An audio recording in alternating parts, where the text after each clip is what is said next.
So how did you end up in Vermont as opposed to anywhere else? I don't know. Bad luck, I think. No, I like Vermont. When I fill my application to come to the United States in a refugee office, they ask what you want. I says, I don't care. Just peaceful and enough work. And they send me here. I have a chance to go. I have some friends and family in St. Louis and Tampa, Florida, and Syracuse, New York. I go up, visit them. I like here. Yeah. Yeah. So do you like the weather? In March, don't anymore. Yeah, but yeah, I like winter. I live in mountain. I have my peace, you know. I'm surrounded with very good neighbors. They care, you know. I have lots of friends who help me, you know. I mean, I'm settled up. Yeah. Yeah. So what is it that you're going to do here? I want to cook today burek. This is everyday meal in Bosnia. You can. For people here, it's very complicated, but every girl of 15 years in Bosnia can do it. It's cheap. You don't need lots of to put, you know. It's a dough, and if you have a meat, if you like, you can put cheese, you can put potato, spinach, just little eggs and margarine, mix and put them in a sphere and in oven, you know. Yeah.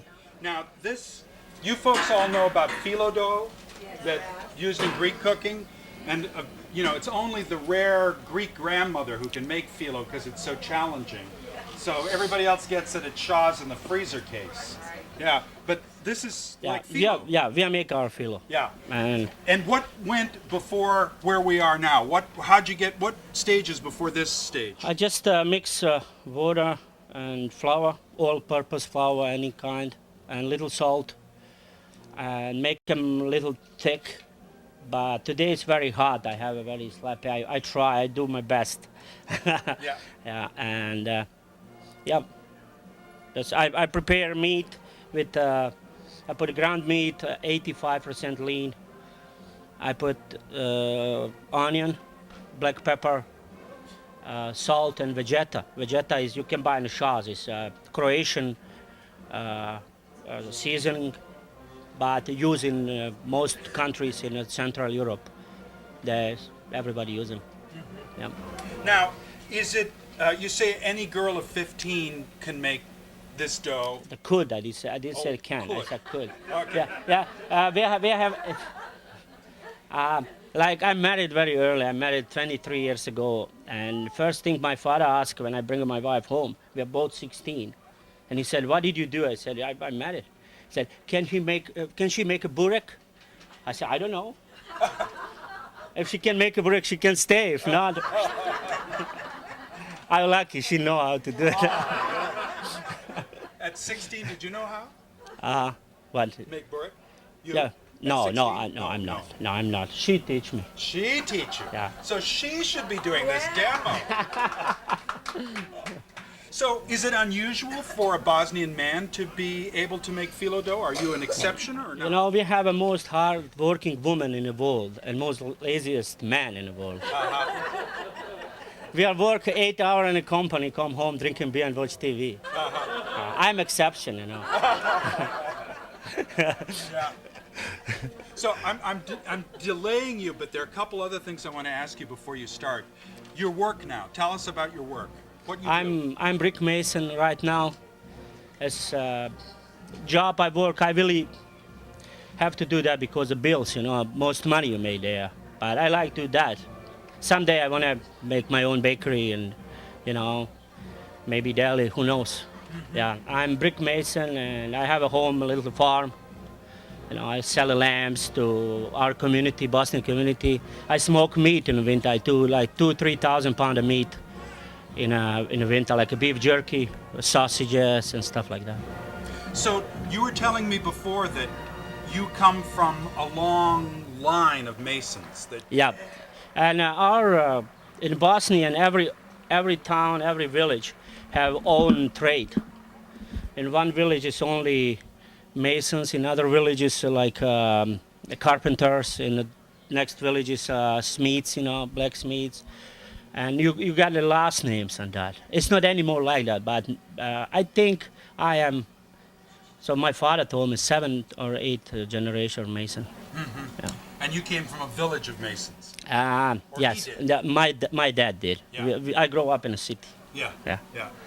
And you, but by profession in Bosnia, you were a baker. Yeah, my father sent me to school. I finished school for a bakery. I have 4 years school and 2 years I go to learn how to run a business. Yeah. And he's getting himself positioned in that the room where he cuts meat. He's got one of those huge ovens like you see in a pizza place, you know, big square thing that he bought for $5. Works perfectly. It's almost new. Great. Yep. So what happens next? Tell you. I want to make some phyllo dough and make a meat burek first, and then I switch, if you have time, switch to cheese. I prepare everything home because, you know, I don't have here stuff to do it. But if you have a question, just Okay. let me know. Now, Ramiz called me. I feel like politician, 2 microphones. And there's the video camera. Vote for me.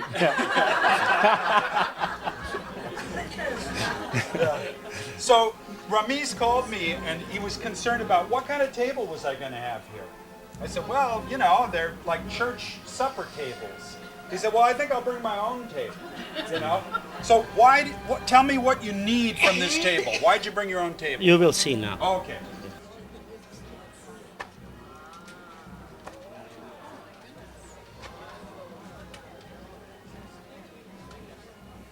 We have a couple of salads we eat with the burek.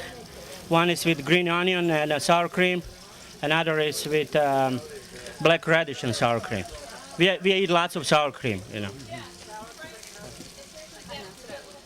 So burek served with salad is a meal right Yeah, there. yeah. Yeah.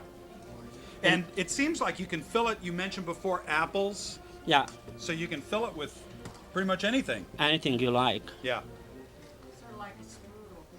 Yeah. It's cheap to make, and like I said, the Bosnian women have more time. They cook all day and clean house. They don't go nowhere. Most of them don't drive a car, and you know they're waiting family to come from work and from school.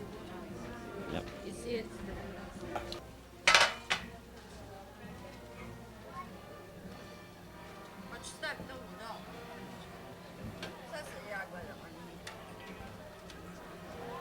How's it look? If somebody want to try, Well, you this talk is about, ready. you know, Muslim and Catholic and Orthodox. Is burek, is it a food that's shared by all 3 groups? Yes. And you're going back to Bosnia this September, as I September, remember. yes. This is the first time. First time. So, how are you? I mean, are you kind of uneasy about that, or is that exciting, or? I can't explain. I'm very exciting. I love to go, but when I think how much money I need, I don't know. You know, I have like a 50 family member, close family. For about 10 new kids, I never see them. You have to give to somebody something. If you give them $10, that's nothing for them. But if you have 50 people, you give it $10, it's a big deal for you. Yeah. Yeah, but I go anyway. They understand. I explain to them. I work here for life, and it's not true that money in a tree and stuff like that. Yeah, dollars is green, but it's not from tree. You have to work for them. Do you want to cut things into No, smaller pieces here? Do we have enough? Because we got quite a few people here.